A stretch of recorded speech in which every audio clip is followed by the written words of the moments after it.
கஞ்சா எல்லா இடத்துலையும் இருக்குன்னு சொல்கிறோம். போலீஸில் கம்ப்ளைண்ட் கொடுத்தா கம்ப்ளைண்ட் பண்ணுறவங்களை வெட்டுறாங்கன்னு சொல்கிறோம்.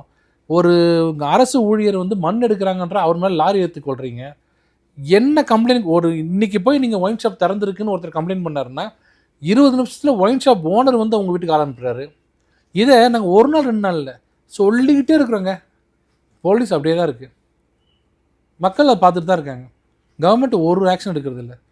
10 ரூபா வாங்குறாங்கன்ற இன்றைக்கும் வாங்குறாங்க, நேற்றும் வாங்கினாங்க, சுப்ரீம் கோர்ட்டில் பெண்டிங் இருக்கும்போது வாங்கினாங்க, கண்டனம் தெரிவிக்கும் போது வாங்குறாங்க. அப்போது யாருக்கு யார் மேலே பயம் இருக்குது அப்படின்னு வரும்போது இதுக்கு முத்தாய்ப்பாக ஒன்று வந்திருக்கு. இப்போது ஆகாஷ், இந்த ரத்தீஷ் இதெல்லாம் பார்த்தா இப்போ புரியுதுங்களா? யார் கண்ட்ரோலில் யார் இந்த ஆட்சி இருக்குதுன்னு யாருக்குமே தெரியல.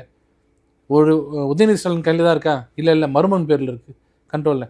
மருமகன் கண்ட்ரோல் தான் இருக்கா? இல்லை மனைவி கண்ட்ரோல் இருக்குது. மனைவி கண்ட்ரோலில் இருக்கா? இல்லை எல்லாமே உதயச்சந்திரன் கண்ட்ரோல் இருக்குது. இப்போ ஆளாளுக்கு ஒரு பவர் சென்டர் மாதிரி வச்சுருந்தீங்கன்னா உங்களால் எப்படி நல்ல அட்மினிஸ்ட்ரேஷன் கொடுக்க முடியும்? இதையெல்லாம் முதல்வர் வந்து மனசார ஒத்துக்கிட்டு ஏதோ தப்பு நடந்ததா பார்க்குறேன், நான் இப்போ ஒரு நாட் டூ லேட்டுங்க, இப்போ கூட உள்துறையை நான் வந்து சீரமைப்பேன், நான் பார்த்துக்கிறேன், நீ சும்மா இருங்க, நான் மாநாடு போடுறேன், எல்லா எஸ்பியும் கூப்பிட்றேன், கமிஷனர் கூப்பிட்றேன், தொலைச்சிரும்னு சொல்கிறேன்னு ஒரே ஒரு மிரட்டல் கொடுத்தாருன்னா போதும், தமிழ்நாடு சரியாயிடும். அது வரைக்கும் நீங்கள் இதை பார்த்துட்டு தான் இருக்கணும்.